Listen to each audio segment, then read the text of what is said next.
Well, see, there are 9 kids in my family, and I had 2 grandmothers, maternal and paternal, that were wonderful, and one made an orange soup during the Depression and raised her 7 kids on that, but it was a family favorite. It was basically getting bones from the butchers in the old days with the marrow, and loading it with vegetables, of which carrots were predominant, so it became orange. And it was always my father's favorite, was that orange soup. On my mother's side, it was oatmeal raisin bread. And when we were kids, we used to sit on the floor in the kitchen, and she would be baking the bread, and we would just wait for it to come out so we could slice it up with butter. So I think the combination of those two savory, sensual smells always makes me think of my heritage. And now I guess I look at it as stone soup, which anybody can make anywhere. My name is Linda Hogan. I'm a social architect and one of 3 worker owners of hOurworld Cooperative. So hOurworld is a cooperative business in Maine that we created, the 3 of us created almost 4 years ago now. We decided that we wanted to provide free software, information, and social architecture to communities, not just in time banking or service exchanges, but we really are about gathering stories and finding out the cool things that are happening around the country and now around the world. So the business plan was to meet as many people as we could, hear their stories, share other inspirational stories from other places in the country where things were happening. Back to the land movements, transition towns, time banks or service exchanges, what's happening in buy locals, farmers markets, grange halls, anywhere that people are reinvesting in social currency and community capital. Yeah, or social capital, there's a lot of different terms for it, but relationship currency. I think it's the reclaiming of who we be and what we have to offer. So it's our gifts and talents and our investments in ourselves and our neighbors and our land.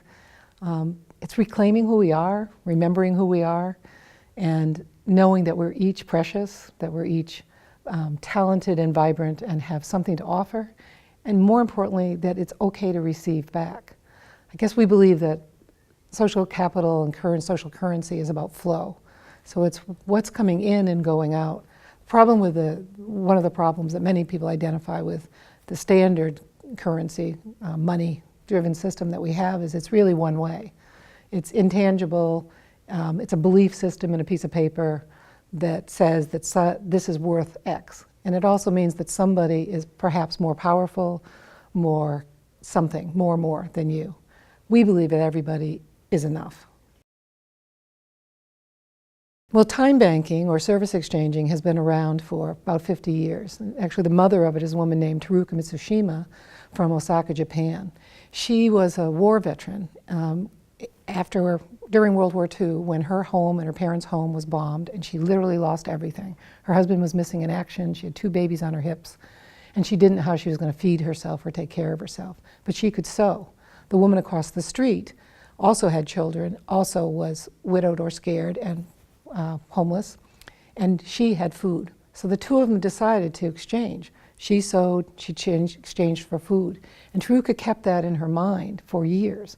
And in 1973, she birthed what she called a time bank, the first of many, in Osaka. And it became a whole quiet movement in Japan that then grew and is now international, multinational.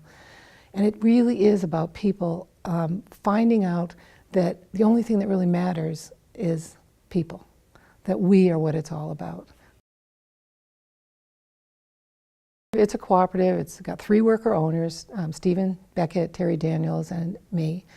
But we have members that we give the software to. So what we wanted to do with time banking is to make sure there was no barrier for people starting time banks. I've been doing this, I was a founding member here in Portland in 1996, and the software was a real issue. People were developing it all over the world, and they were spending money and they were spending time. Software didn't talk to each other, and it all became about that. They were missing the whole point of actually doing the exchanging, actually building the social currency. So we thought, okay, let's get rid of that and just give it away.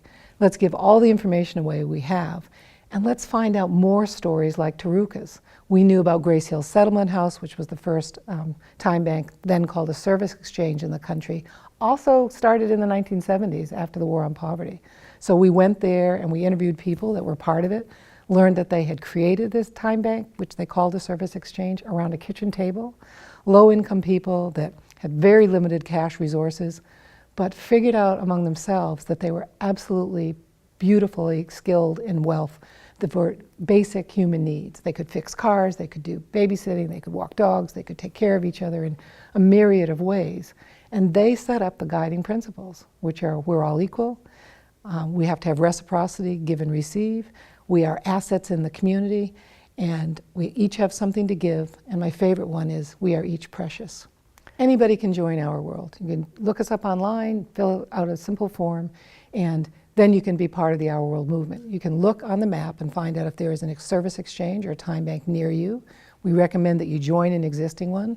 If there isn't one, there are all kinds of steps and information on our website that says gather 12 friends, have a pot of soup or a glass of wine or a cup of tea, sit down, read everything you can. There's all kinds of videos, there's all kinds of articles, and get the fever. Basically get the fever, make it contagious, bring your friends in.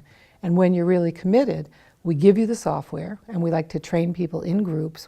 There's online videos, and there's also Skype training that Stephen will do, or maybe another person will help you with. And then locally, start exchanging. Just invite more friends, and the steps go on. And eventually, if you want training, we're there to do training for you. It's pretty amazing. In the last 3 years, we now have 21,000 members. We are in about 8 different countries at this time. We have exchanged over almost 1 million hours among all those exchanges.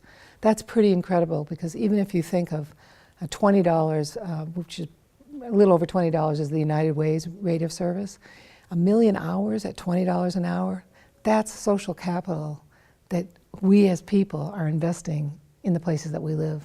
Well, we're in all states, and we are many cities. There's 188 different coordinators around the country, and it's growing every week. We're putting on new members every week, not only in the United States, but in other countries. Mexico and Canada were really easy, but now TimeBanks UK, which has 30,000 members, has just adopted our software, so they're converting. So that's Northern Ireland, England, Scotland, and Wales. We have inquiries from New Zealand, from Australia, from the Philippines, from Taiwan, and we're working with all of those people. What we're trying to do is, again, remove the barriers. We're converting a lot of other softwares to Time and Talents. So the cool part, the most exciting part, is intertrading.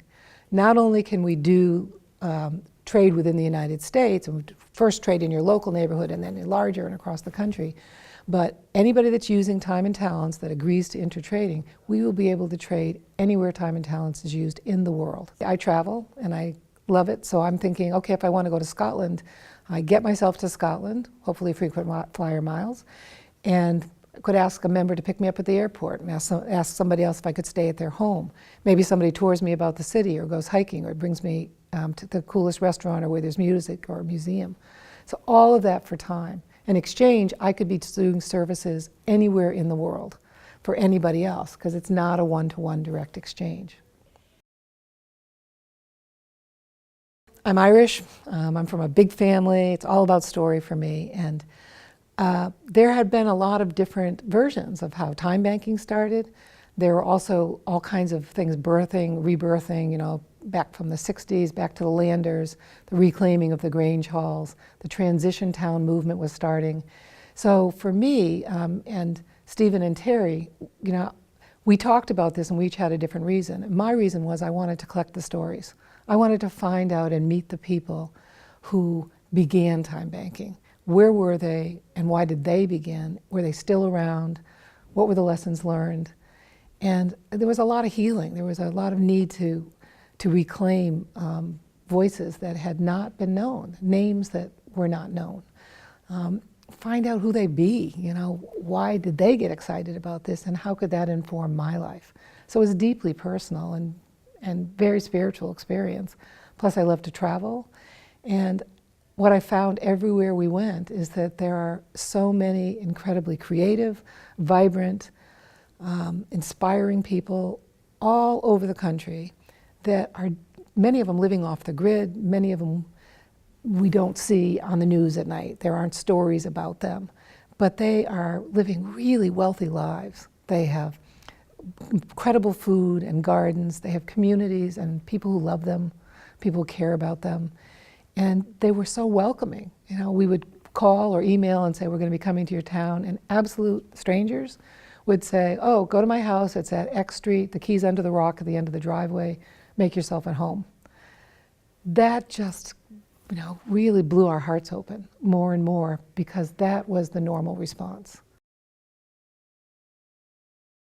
More, better, more stories, more people, more connections. The world peace. I say that not in jest. It really is. I guess we believe that really peace begins with understanding and knowing each other. We have been self-funded mostly for 3 years. We've had a few small grants, and we've received some fees for some software development we've done. And also we do receive some fees for training. But our belief in the economic system, okay, and it's real economic justice, is that it's totally upside down, backwards, wrong. The top-down model of paying up, of some senior god or goddess at the top having all the wisdom, all the answers, is just crazy. We believe the wisdom is inside us. We follow the Hopi line of we are the ones we've been waiting for. And when we do our trainings and our work, we believe in circle leadership. So all the information is in the room. We ask people, we facilitate discussions and ask them, what do they want in their community? What do they want to see happen? And how can we support them by giving them connections to other people who do that? So our long-term plan is that whatever revenue in the cash world comes in through marketing or through training or through grants will come in and go right back out. We call it watering the roots. That our percentage will be very small, and the bulk of it will be returned to pay for coordinators or brokers, local people who will manage the time banks.